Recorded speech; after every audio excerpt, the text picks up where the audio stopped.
안녕하십니까. 1과영득 최영득 원장입니다. 고교학점제에 대한 입시 변화 몇 번의 동영상 올렸었습니다. 그런데 엊그제 드디어 2022 개정 교육과정 총론이 예고되고 이제 안내까지 되었습니다. 그런데 사실 그 안에 아쉬운 부분이 많아요. 그리고 고등학교 1학년 내신 절대평가제 수능 시험 폐지된다, 존치된다 이야기도 많습니다. 헷갈려 하시죠? 영재학교, 특목자사고, 일반고. 과연 이 친구들이 지금 현재 변화하고 혼돈되는 입시에 어떻게 유불리를 가지고 있는지, 나는 도대체 뭘 해야 되는 건지 고민되실 거예요. 그래서 2회에 거쳐서 한번 설명을 드리도록 하겠습니다. 내용 진행해 볼게요. 엊그제 12월 22일 날 개정교육과정 확정 및 발표가 진행됐습니다. 그래서 제일 먼저 본 게 저는 입시였어요. 과연 입시가 어떻게 바뀔까? 물론 앞에 있는 것들이 쭉 정리 보니까 수정된 게 별로 없더라고요. 그래서 빨리 넘어가긴 했습니다. 그런데 제일 마지막에 딱 하나의 질문이 남아 있습니다. 대학 수학 능력 시험 등 대입 제도와는 어떻게 연관되나요? 라고 했더니 딱 하나 써 있네요. 2024년 2월까지 확정됩니다. 몇 개월 남았죠? 14개월 남았습니다. 뭘 의미할까요? 저는 이렇게 얘기하고 싶습니다. 지금 교육부에서 얘기하는 여러 가지 정책들 전부 다 오랫동안 좀 지켜봐야 된다는 거죠.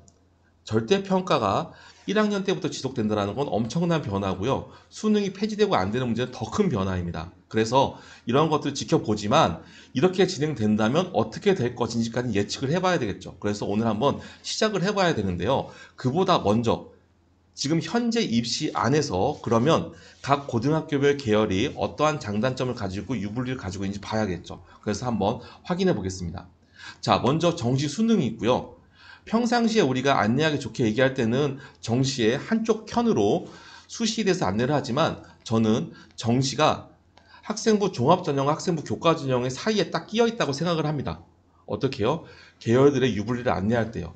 이 세 개의 장단점, 세 개의 꼭 필요한 점의 부분은 교과활동, 수능, 내신을 대표로 한다는 걸 전부 다 알고 계실 겁니다. 그래서 오늘 이렇게 5개 분류의 학교를 좀 얘기를 해보려고 하는데요. 첫 번째로 설명드릴 부분은 이겁니다. 자, 아이들이 30명이 줄을 섰어요. 고교학점제에서 별로 원하지 않는 거고 현재 입시에서는 진행 중인 거죠. 그리고 9등급제라는 것은 이렇게 나누어져 있습니다. 그리고 이제 우리 친구가 7등이에요. 자, 우리 친구가 7등인데요. 어느 학교 7등이 훨씬 좋을까 생각을 해보죠. 일반고 7등이 쉬울까요? 과학고 7등이 쉬울까요? 영재학교 7등이 쉬울까요? 물론 과학고랑 영재학교는 정원수 30명은 아닙니다. 30명을 가정한 상태로 해보죠. 우리 부모님들께서 항상 말씀하신 내용 있잖아요. 내신 따기 쉬운 학교. 그리고 우리 집 앞에 있는 학교 가면 전교 1등 할 것 같은데 특목고 자서 가면 꼴등 할 것 같다. 이런 이야기 하시죠. 즉 뭐예요? 확실히 다른 학교랑 똑같은 7등을 비교하는 상태에서는 일반계고가 내신은 유리할 것이다. 그러니까 일반계고를 가는 것이 우리 친구가 학생부 교과전형을 잘 가기에 유리할 것이라는 게 자명하게 나타납니다. 자, 그러면 이제 종합전형과 정시를 생각해 봐야 되겠어요. 종합전형과 정시는 누가 유리할까요? 자, 이 정도입니다. 자, 학생부 종합전형은 영재학교가 매우 유리하고요. 그 다음에 나머지 과학고, 한마디로 특목자사고는 네, 유리한 정도. 일반기고는 반대로 불리하네요. 뭐 이 정도까지는 이해하겠습니다. 정확하게 뭔지는 모르겠지만. 근데 이렇게 생각하면 돼요. 각 학교에 3.0 내신을 따고 있는 친구들이 어느 학교를 가는지, 어느 대학을 가는지 비교해보면 한눈에 들어오긴 할 겁니다. 그런데 아마 부모님들 눈에서는 지금 종합전형보다 지금 정시가 더 짜증날 거예요. 이런 거죠. 정시만큼 공정한 게 어딨어. 24시간 다, 뭐 누구는 22시간 있고 누구는 26시간 있나? 이런 생각 하실 거잖아요. 그래서 다 공정한 거 아니냐라고 생각하는데 그렇지 않습니다. 왜요?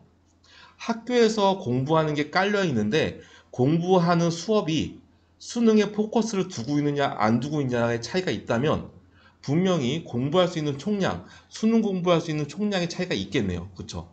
이 부분입니다. 자, 그거가 바로 어디서 보여지냐면 이 교육 편제에 따라서 달라집니다. 자, 일반 과정 외에요. 자율 과정을 보면 일반 기고는 55% 자율적으로 수업을 깔 수 있습니다. 그것도 55% 전부 다 수능에 맞춰서 깔 수는 없어요. 왜냐하면 전부 다 비율이 나눠져 있거든요. 그런데 자사고는 자율적인 학교입니다. 그래서 지금 자율성을 갖고 있는 70% 정도의 이 수업을 종합으로 깔려면 종합으로 깔 수 있고요. 정시로 깔려면 정시로 깔 수 있습니다. 그러니까 어떻게 유리해요? 자사고는 훨씬 더 수능에 유리할 수 있죠. 그리고 외고 국제고나 과학고도요. 전부 다 정시형으로 만들게 되면 훨씬 유리할 수 있습니다. 하지만 과학고, 외고, 국제고는 특목고예요. 그래서 어떻게 될까요? 보시면 과학고는 상대적 불리, 외고 국제고는 유리라고 만들어 놨습니다. 그런데 점차 두 군데 다 상대적으로 불리한 상태로 가고 있어요. 왜 그럴까요? 외고 국제고는 수능형 수업을 깔다 보니까 문제점이 생겼어요. 뭐가 있었죠? 없어질 뻔했잖아요. 그래서 이제 말 들어야죠. 그래서 외고 국제고도 상대적으로 불리한 상황으로 갑니다. 하지만 그거는 표면 상황일 뿐이고요. 과학고랑 외고 국제고 친구들의 경쟁력은 분명히 수능에서 뛰어납니다. 왜 그럴까요? 첫 번째, 애들이 머리가 좋아요. 뭐 이것도 말할 것 좀 그렇고, 두 번째가 중요합니다. 우리가 흔히 킬러 문항이라고 하는 아이들의 등급을 나눠야 하는 시험의 어려운 문제들이 대부분 수능 유형을 따른다는 거죠. 그렇기 때문에 과학고, 외고, 국제고에서 공부하는 내신 공부 자체가 어떻게 보면 수능형 공부를 하고 있다고 볼 수도 있습니다. 그렇기 때문에 나름대로 유리하겠네요.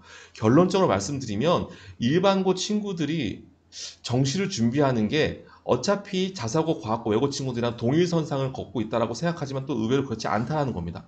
이것만 생각해도 돼요. 의외로 우리 일반고 친구들이 수능 최저를 못 맞춰서 학생부 교과 전형에 면접을 못 가는 경우가 많다라는 겁니다. 네, 정리됐나요?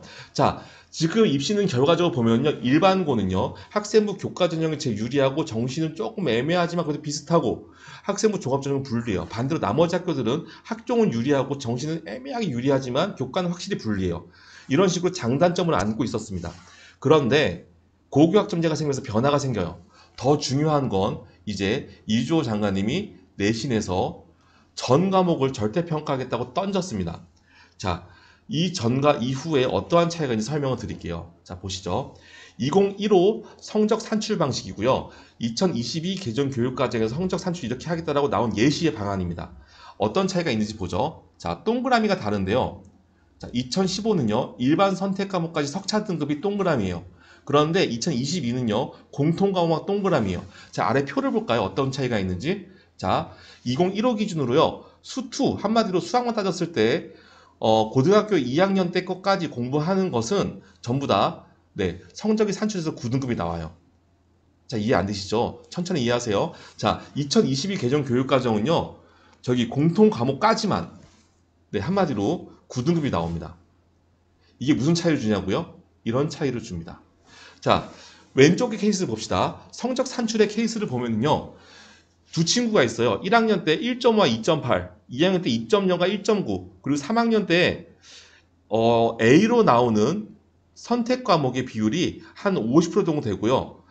나머지 50%는 등급이 나오는데 저렇게 3.2, 1.5가 나와요. 그래서 만약에 2015 개정 교육과정 정도라면 사실 누가 봐도 왼쪽 친구보다는 오른쪽 친구를 뽑고 싶지 않을까라는 마음이 들 수 있어요. 이해되시나요? 물론 교과전형 따져보면 학교마다 다릅니다. 그런데 어쨌든 성장세도 있고 우리 친구가 똘똘해 보이면서 점점 노력한 게 느껴지잖아요. 뽑아주고 싶잖아요. 그런데 오른쪽을 봅시다. 자, 3학년 건 다 똑같이 A예요. 그리고 지금 2학년께 2.0과 1.9로 애매한 상태로 그것도 절반 전부 다 A인 상태예요. 그게 바로 2022 개정 교육과정이 기존까지 예고했던 방법입니다. 자, 애매해요. 누굴 뽑죠? 어쩔 수 없이 1학년 때 1.5인칭을 뽑겠죠. 2015 때는 누굴 뽑을지 애매하지만 2.8이 1학년 때 있던 친구를 뽑았다면, 한마디로 오른쪽 친구를 뽑았다면 2022는 왼쪽 친구를 뽑겠네요. 근데 이거 맞아요? 아니에요? 애매하고 억울하잖아요. 그쵸? 지금도 이런 상황이었어요. 그런데 이제 이주호 장관님께서는 이렇게 생각하는 겁니다. 여기를 석차 등급을 없애겠다라는 거예요. 그러면 어떻게 돼요? 이렇게 나타납니다. AAA, AAA. 두 친구가 모두 AAA입니다. 뭐 배터리도 아니고 이렇게 되는 거예요. 자, 그러면 이 AAA가 어떻게 임팩트가 나느냐? 일반 기고에서 임팩트가 날까요? 당연히 나죠, 일반고도. 그런데 어디가 더 난리가 날까요? 자사고, 특목고는 더 난리가 납니다. 자, 이게 왜 그런지 보겠습니다. 자, 여기는 학교 알림이에서 용인 외대부고 2022학년도 1학년 1학기 성적이에요. 자, 볼까요? 수학을 볼게요. A가 몇 프로예요? 92.5%. 평균이 몇 점이에요? 95점. 표준 편차가 몇이에요? 3.8입니다. 상상 못 하셨을 거예요. 근데 이 정도입니다. 뭘 말하고 싶은 걸까요? 그러면 이 학교는요, 최소 7등급까지는 8등급 반반 정도니까 7등급까지는 모두 A예요. 그쵸. 수학으로 봤을 때는. 다른 과목들까지 해도 제가 봤을 때는 7등급까지는 전부 다 A가 나올 겁니다. 그렇죠. 이런 거예요. 예전에는 1.5, 2.0 AA, 그리고 7등급, 그 다음에 6등급 AA가 외대부에서 갈렸을 거고요. 왼쪽 친구는 서영고로 갔겠지만 뭐 이대 갔을 수 있겠죠. 오른쪽 친구는 사실 발들이기가 좀 애매했었어요. 그런데 지금 어떻게 돼요? 둘 다 AAA, AAA예요. 어떤 영향을 보여준다고 볼 수 있을까요? 훨씬 더 특목고랑 자사고는 유리하겠네요. 지금 이 학교가 내신이 쉬울까요? 아니죠. 용인외대부고 시험은 엄청 어렵습니다. 그런데 어쨌든 자, 이 정도 말씀드린 실력이잖아요. 그러고 등급은 전부 다 AA에 나와요. 활동은 좋아요. 그렇죠. 이렇게 진행된다. 자, 여러분의 판단에 맡기겠습니다. 그래서 일단 내신의 유불리를 없앴어요. 그러면 여기에서 무게추는 어디로 가죠? 네, 일반 기고가 제일 잘하는 걸 없앴으니까 나머지 학교로 무게추가 갈 수가 있죠. 그러면 이제 장치를 해줘야 되겠네요. 저쪽에도 제어를 해줘야 돼요. 그래서 제어를 해줍니다.